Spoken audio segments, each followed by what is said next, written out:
Hello everyone, welcome back to another stream on Fantasy Football Scout.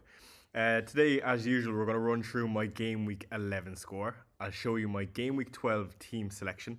And today I'm joined with, I'm actually not too sure who this is, but it says underneath his name, Gianni. How are you? With my floppy fringe, mate. Yeah, I'm bringing back the look from probably, I don't know, I think I used to have this haircut about 15 years ago. But this is my natural look, mate. I've just come out of the swimming pool. I'm not getting a hair blower out on a Sunday afternoon. That's ridiculous. I'm here watching Palace Brighton. It's the end of the game. There's 5 minutes left. There's loads going on at 2 o'clock. Excited for the final game of the game week. We're recording before. We won't talk too much about Man City Liverpool because so many will listen on Sunday afternoon and Monday morning. But yeah, man, how's your game week gone? International break time, so we've got a little chill now. Yeah, so interesting game week, I think, for a lot of managers. I think the general consensus is that the scores have been quite low. I believe the safety around my rank is around 34 points, which isn't a lot at all. And we'll get on to how I'm doing in Game Week 11 in just a second. But I just want to say, I'm watching on Multiview, Gianni. It's the first time I've used Multiview on Sky Sports, and it's absolutely amazing. I mean, it's making this Sunday 2 o'clock kickoffs very exciting, to be honest.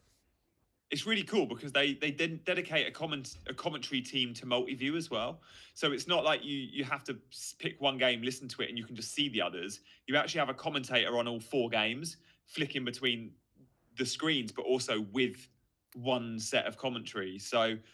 Yeah, I've really enjoyed it as well, man. Sky Sports Golf HD is the channel today for Sky's football multi-view. And Which is also interesting. games on the cricket channel as well. Is that- Yeah, which is mad. So yeah, no, it's been an interesting game week overall. I think a lot of people would have the likes of Senesi again conceding 4 goals. Semenyo, who's now missed a penalty, which again, as a non-Senesi and Semenyo owner, I feel absolutely blessed. We've seen Ismail Assar miss countless chances, and a lot of players point dodge in this game week. And another one of those, Enzo. As a Chelsea fan, Gianni, I feel like Enzo was absolutely phenomenal. Again, I own him.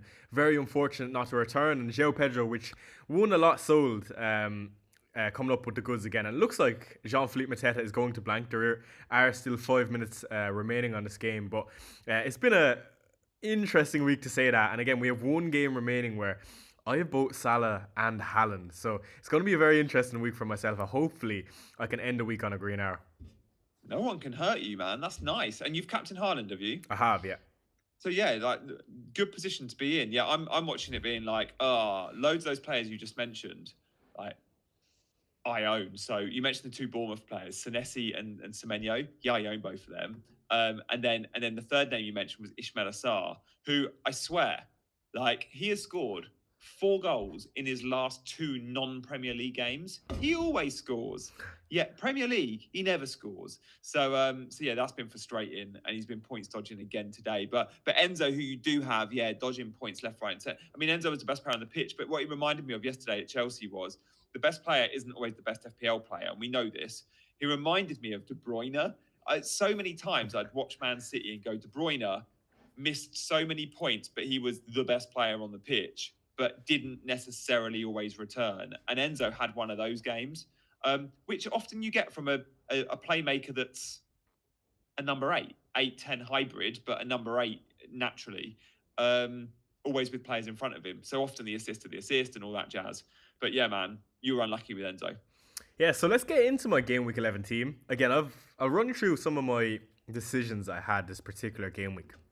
So, in front of you, I have my current Game Week 11 score. Now, this has been updated, or it needs to be updated. Elliot Anderson has just hit DEFCON, which was my transfer this game week. So, let's start with my transfer this game week, which was dropping Mohamed Kudus out for Elliot Anderson. I waited for this move for quite some time. I believe 2 minutes until the deadline ended, or before the deadline Did you ended. know he wasn't playing Kudus when you made the move, or was there was no team leaks on that? Yeah, so we didn't get any team leaks, but he wasn't in training all week, so the general consensus was that he wasn't going to play.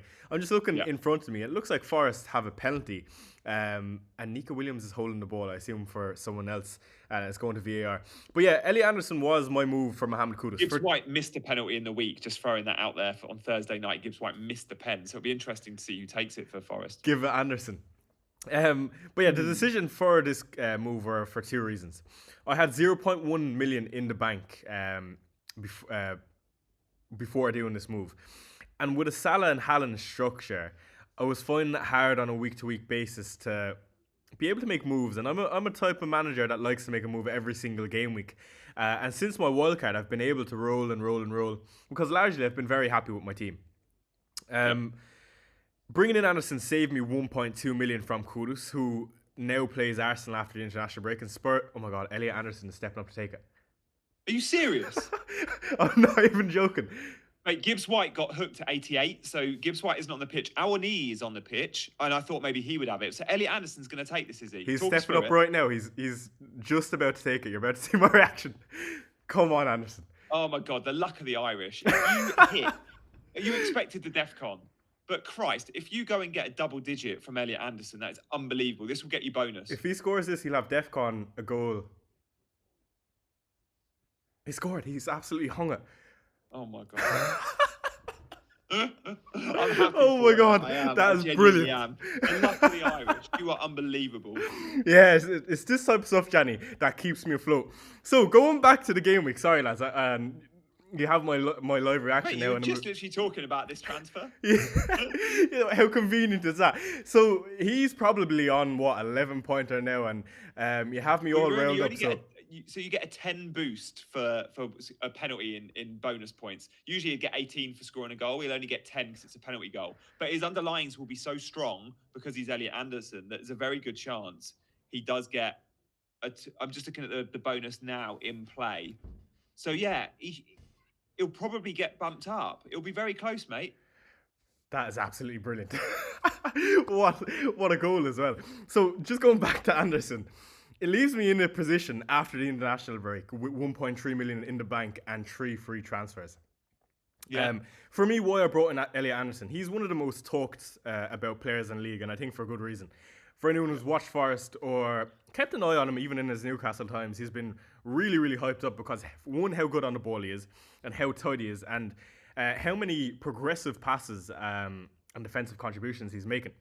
Now, as FPL assets come, we talk about the likes of a Caicedo, a Royce, these players that are great at getting DEFCON.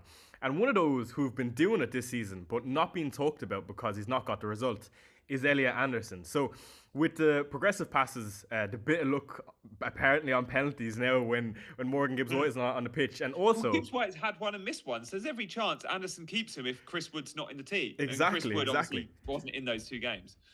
So for me, and the price point at 5.3 million, getting 0.2 drops this season so far, I feel like it made it an easy decision. I didn't want to be chasing points going to a Caicedo or Royce, who are good assets in their own right. But for me, I wanted to switch it up and go with Anderson, and it's gone my way this time. And I go into Gameweek 12 where he plays against Liverpool, which is not ideal, but as DEFCON goes, a 4-pointer from Elliot Anderson, I take that all day. And who knows? Get a penalty. Exactly. All you need is a bit of luck. And mate, you've got money in the bank. It was crucial. When you've got Haaland and Salah, you nailed it. Your original point was, it's a rigid structure. I can't ever make that one transfer. I've got to go down. So clearly, by selling Kudus and getting Anderson, you've now got that buffer, so you can upgrade in several positions if you need to. It's a genius move. Absolutely, and my phone is absolutely hopping because people know I brought in Anderson and the absolute jam of it. For anyone who's wondering why Gianni's face is gone there, I just trying to refresh my game week to see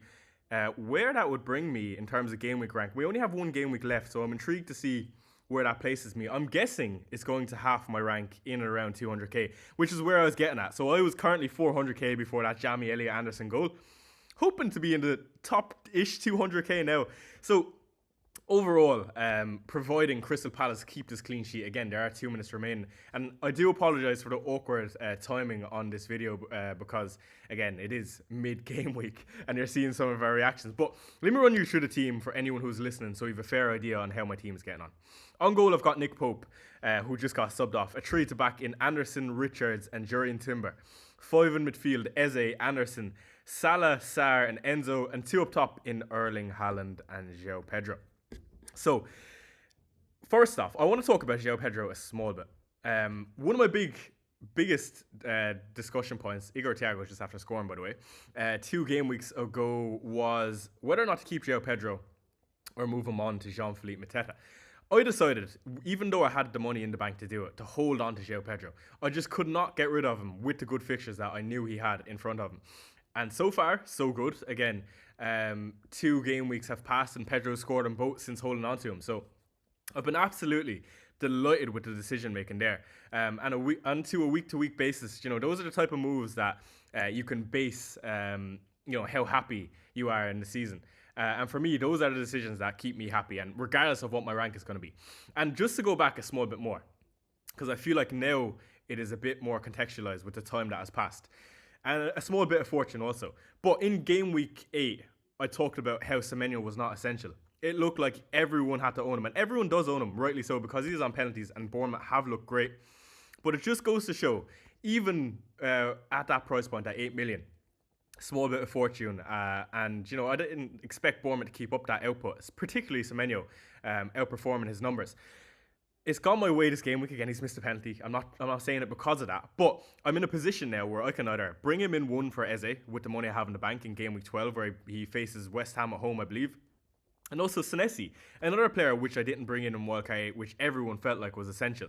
I've gone with Anderson, Chris Richards, and Jurriën Timber, who I feel like are the best value assets in the game. And I spoke about this last week and the week before, how it's not about picking the best backline, it's about picking the best value backline. And I feel like with Anderson and Richards, it's consistently happening on a week-to-week basis, and it opens the gate for other players in my midfield. Now, mind you, these other positions are not necessarily picking me up points, but hopefully with Salah and Haaland to play, it can look like that after the 4:30 kickoff. So very happy with the decision making so far in this particular game week and since my wildcard 8.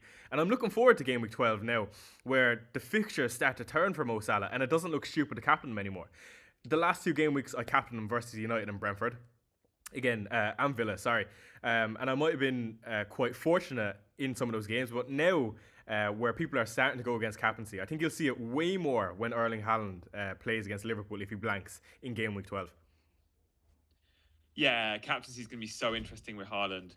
Like, how does he return? Oh my God, good save from Verbruggen. Nearly in the last minute, Palace nearly scored. Pino on the half volley. It's going to be so interesting. If Haaland produces the goods versus Liverpool, a lot will still captain him going to St James's Park. If he blanks, everyone's going to be looking for a different to go away from Haaland just for 1 week on captaincy, because they'll go St James's Park is one of the toughest away days, and it is. It really is. You have players like Salah at home to Nottingham Forest, like good fixture. So yeah, it's going to be interesting, captaincy moving forward for the next couple of weeks. But I mean, the way Haaland's playing, it's still hard to back against him. But if you're in Salah, you have that option. Absolutely. So that's my game week 11 team. Gianni, first off, I'm curious to see how you're doing. And what do you make of my own team? I'm scared to look because all I know is my bench, my defenders on my bench are Mukiele 4, Richards 9 or 10, whatever he ends on. That's like 14 points.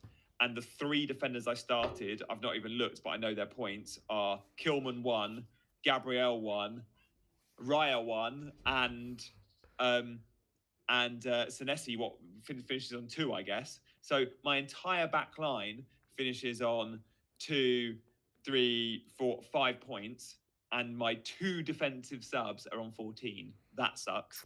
But I brought in Mbermo. Happy with that. Obviously, everyone goes in terms of in our sort of content space. If you buy United mid, you buy Bruno. I just preferred the Mbermo punt. I thought it was a little bit more fun. I'm on live FPL now to check my rank. It's probably going to be I'm on a grey. I'm on 1 point red arrow, so I'm on a million. Bang on, a million. God, Semenyo's on a 0-pointer. Yeah, the penalty missed, of course. Minter gets 3, Sarr gets 3, Mateta gets 2. I really hoped for something from Sarr, Minter, and Mateta today, that trio in the same fixture. So much so, I thought there'd be goals. I benched Richards, but wasn't to be. Nah, it's been the team of this game week. I mean, I can't believe how low scoring it's been. Particularly the largely owned players. Again, if we talk of a Semenyo, Senesi, Mateta even, and Sarr, Enzo, like these are really highly owned players. So I feel like even if you are having a bad week, it is a good week to have a bad week, if you know what I'm saying. Provided Yeah. you've not got crazy red cards, for example, or mad blanks in a sense from having multiple Bournemouth players. But yeah, no, it's been an unusual week, and so far so good for me. So let me bring you to my game week 12 team selection. Now it is early days with the international break coming up, and I don't think it is, it's not that important that City are playing Liverpool, and we're talking about it now because I don't think too much can happen in this game that would change too many of my transfers, providing Salah and Haaland don't get injured. So I have 1.3 million in the bank and 3 free transfers. Let me quickly run through my team. So on goal we've got Nick Pope, very similar team to this game week. 3 at the back in Anderson, Richards, and Timber. 5 in midfield, Eze, Anderson, and Salah with the armband. Sarr and Enzo. 2 up top in João Pedro and Erling Haaland.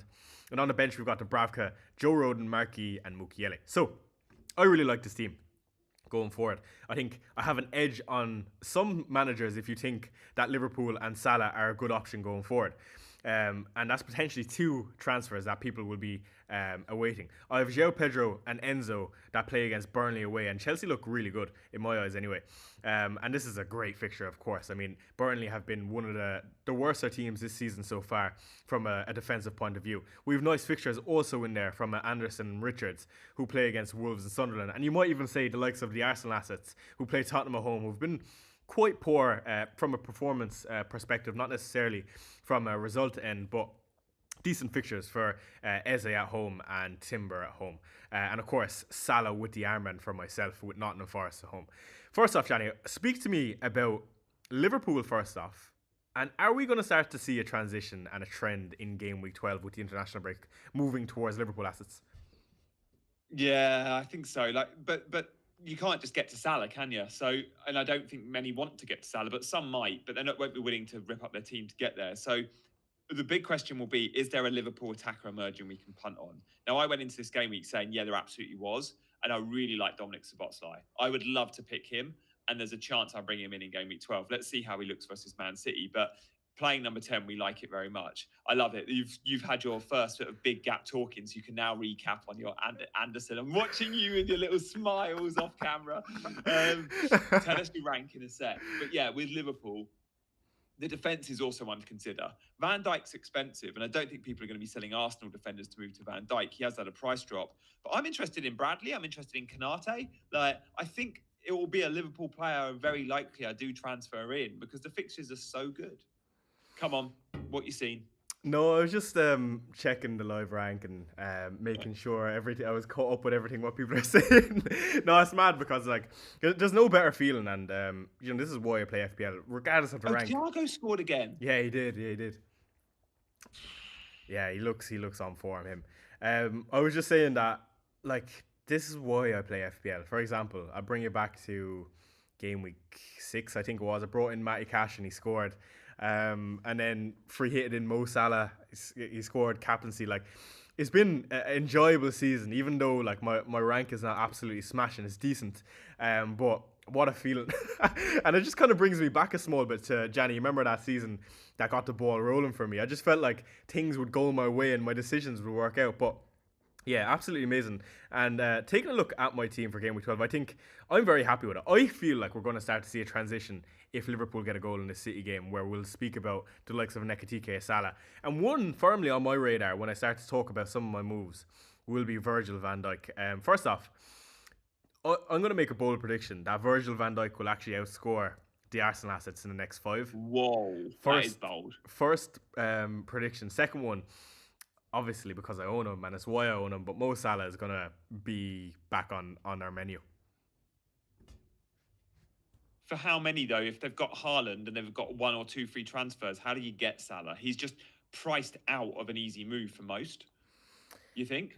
Yeah, it is really hard, but I just think if it comes to this Forest game and he converts 1 even, with Haaland having Newcastle away, going into those fixtures, Gianni, in 13, 14, 15, I think it's going to be very hard for people not to be tempted. Knowing you've got to sell him for AFCON as well, I mean, I've just bought an Mbermo who I'm going to be selling on AFCON, so I get it. But no, I don't know. I don't think he'll make many teams, mate. I don't know. There's so few with wildcard left, isn't there? Yeah, there is. And a lot of people still have the free hit, which is interesting. I think they plan on free hitting them in maybe 13 or 14. Yeah. Free hit is going to be like I'm free hitting 13 probably, and Salah will be in. But we're talking 1 week, aren't we? Like, and I think that's away to West Ham. It's not the easiest of fixtures now. West Ham looking slightly better, although Burnley still had chances yesterday. Yeah. What about any of the other Liverpool assets, Gianni? Ekitike, Florian Wirtz. Are they not for you? For me, when Salah goes off to AFCON, the first player on my radar is Ekitike. I don't know about you, but I've been watching him, and he's exactly what I look for in a FPL asset. From the eye test, anyway. Yeah, no, I hear you. He's looked good. He's just not cheap. He's still like, what, 8.8 million or something. I really like Szoboszlai. I think I'm watching the Champions League game against Real Madrid. Szoboszlai, I think, had 5 shots on target. He played number 10. He played Wirtz out on the left. Gakpo was benched. Wirtz looks much better on the left, and Szoboszlai has been their best player this season. You know, he's played 90 minutes of every single Premier League game, and he's played a lot of right back, a lot as a number 8. I think his best position is 10. That's where he plays for Hungary. He's a talisman in that team. He's carried them. I think if he gets a run of games as a 10 at Liverpool, with these good fixtures coming up and no Salah in the team, he can be really dangerous. He's now on all the set pieces since Trent, like he takes the corners and the free kicks. We saw his direct free kick goal against Arsenal in game week 2. I'm really excited by Szoboszlai, and I think he's a really interesting punt. I think if Szoboszlai gets the penalties when Salah's out, I think I could be convinced. Yeah, we don't know who's going to get him. Who do you reckon will? McAllister's taken pens and scored him in the past. Wirtz obviously has. I think it'll be between McAllister and Szoboszlai. Liverpool fans in the chat, let us know if you have a definitive answer. But Isak if he's on the pitch. Isak if he's on the pitch for sure. Why I think Szoboszlai, again, you've seen him on the free kicks. I mean, he's ridiculous. Corners as well. He's probably the best dead ball player and crosser in the team, similar to how Trent played, to be honest. Just on Szoboszlai. Because I did, of course, consider him with Mohamed Kudus going out my team last game week. And what convinced me elsewhere was one of my members who watched my deadline stream. His name is Chewy FPL. You might have seen him on Twitter. But he actually made a really interesting graphic that looked at Dominic Szoboszlai from last season in comparison to this season in all the positions. And I'll try to send it on to you and find it if I can. But essentially what it showed is, you know, he's only good for DEFCON at right back. And another point that I think is definitely relevant, you know, last season when Liverpool won the league, none of us really considered Szoboszlai as an option. And, you know, he came up in good positions, but he was even cheaper last season. And I don't know if I can stretch there if he's not on penalties, for example. So cheap though. I feel like I don't need him on pens. He's on set pieces. He's playing 10. He's in an attacking team. There's a lot of owners out there of Eze. There's a lot of owners out there of Enzo. There's a lot of owners out there of Sarr.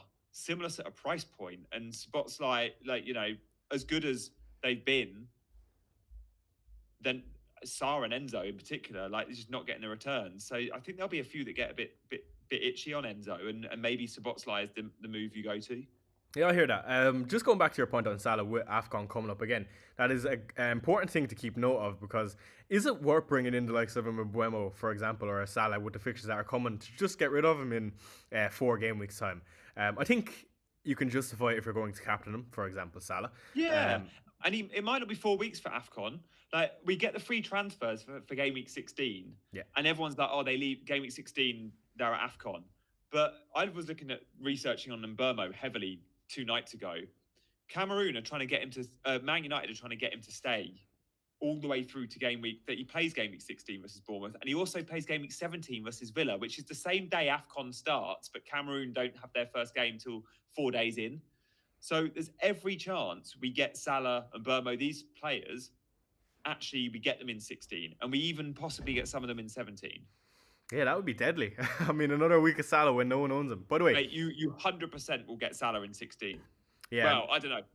Man United 100% get Mbeumo in 16 from what I've read, and very likely 17. Can't say what Egypt Liverpool discussions have been, but Mbeumo Cameroon discussions have been pretty positive for Man United. And I believe game week 16 is Leeds, if I'm not wrong. I think so. Let me quickly look that up. Sorry, mate. If it is, that's a reason to buy Mo Salah. If you think you'll get him in 16 and it's Leeds. 16 or 15 is Leeds. 16 is Brighton. Fine. Okay. Brighton is still a good game though. Yeah, and you definitely get him for Leeds in 15. Like, and 16 is Brighton at home. Field differential. Yeah, for sure. I think like he's such a good differential. Like 10% at my rank, which is like if he goes and scores one against City, I mean that does a lot for me. For example, and to be honest, I wouldn't write him off. In that Madrid game, in that Villa game, I felt like Salah was back. I don't know if you watched those games, Gianni, but like he was electric, to be honest. And you're just seeing glimpses again of what he is. I don't think by any means he's finished. And what it comes down to for me, Gianni, is we look at other premium assets. We might look towards the likes of a Saka, a Palmer, for example, when he comes back. Of course, we have the stats with Saka not scoring an open play goal for 11 months, and of course, this game week he done it and got DEFCON. But in comparison to Salah, I mean, there's no one that compares. Of course, I'm not trying to compare for last season, but even this season, when he struggled, he always just seems to come up with goals, and it's what the best players in the world do. Yeah, roots to like he can have a really quiet game, and he's just absolutely fine. Like it's just what he does. He's not going to become a bad player or a bad FPL pick overnight, and I don't think he's ever been a bad one. I think there's a chance he hasn't or isn't justifying his value at the moment, because even though he is picking up points, we still have to go, he's costing us 14.5 million. And if you're not captaining him either, is it worth it? But for you, it's different. You do captain him and you do like to back against the field, so it's worth it. Even if he's, not picking up the huge returns, for you, he's worth it because he gives you what you're really looking for, and that is the alternative captaincy. And I think in a season where we're seeing a lot of double Arsenal defence, I feel like that's become quote unquote template. One Arsenal attacker.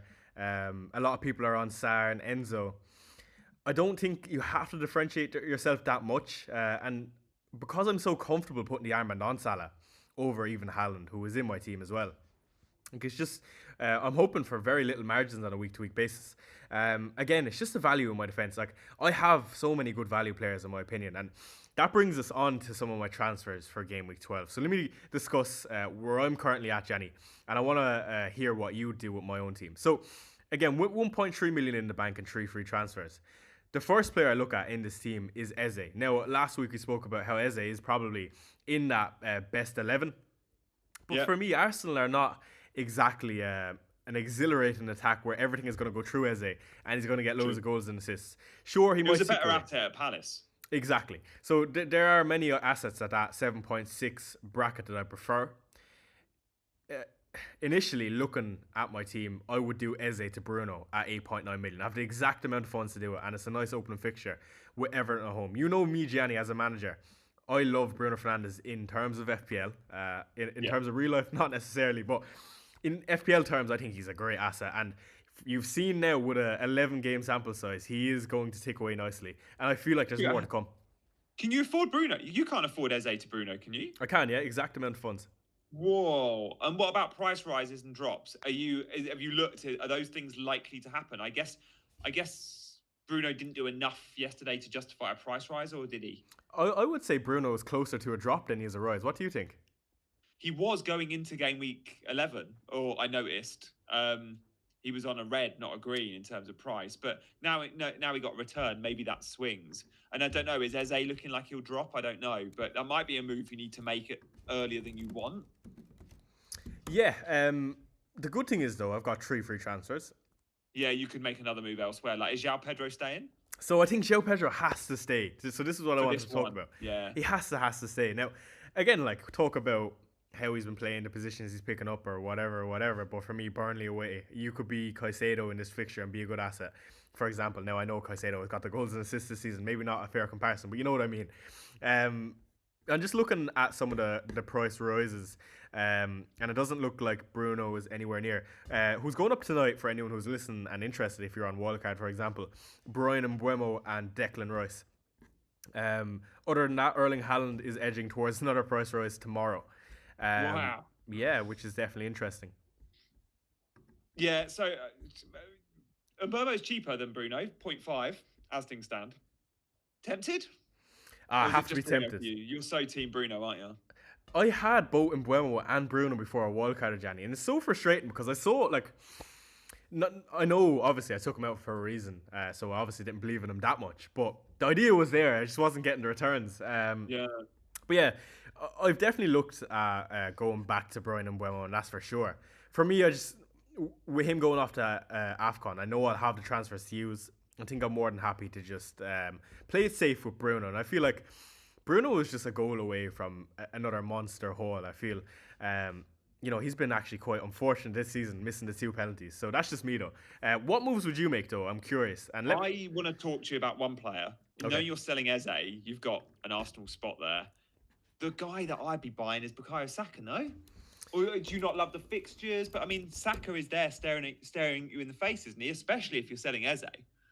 Obviously, Saka returned this week with a 12-pointer. He was the only Arsenal player that even got DEFCON. Did not see that one coming. That wasn't on my bingo card.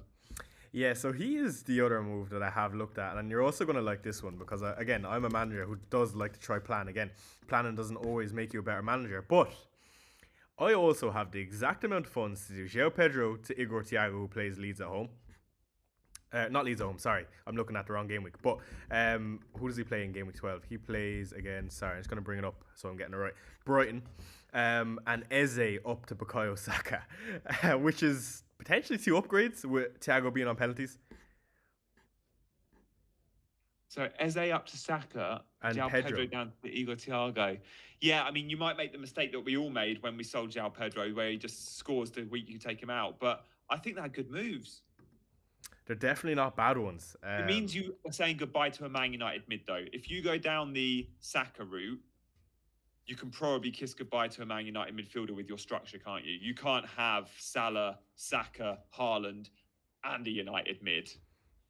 Yeah, exactly. And especially, I'm looking quite thin there with Sarr, Enzo, and Anderson. These are already scraping the barrel for options here. I think the only other one who I'm missing is potentially Reinders, who I also have looked at after this Newcastle game. I know he's not on the menu, but I'm always shopping around to see if there's a way to pick up points that people are not looking at. And I feel like Reinders is not bad. Again, I feel like with Pep saying that he's not been fully fit, I think it justifies him not starting a few games. Yeah, he's still a really good option in his price band, I think. I think Reinders is great. I think we'll all own him again at some point this season. My problem with Reinders is just going into the festive fixtures, there will be a bit of rotation because Bernardo Silva, Pep loves. Cherky, he'll give games to. Marmoush, he rates. Foden's been playing really well of late. That's 5 players for 2 spots in the team quite often. And those 2 8-10 hybrid roles, it's always one holder. And sure, some of them can play in different positions. Reinders can play 6. Foden can play on the wing. But ideally, the players I've just mentioned, there's 5 there that want to play in the 8-10 spots. There's only 2 up for grabs. Reinders is first choice, in my opinion, but he ain't going to start every single week. Yeah, no, you're right there. I agree with that. I'm just looking, sorry, and I know I'm getting sidetracked here. Just on Reinders, I feel like he's part of the best 11, though. Yeah.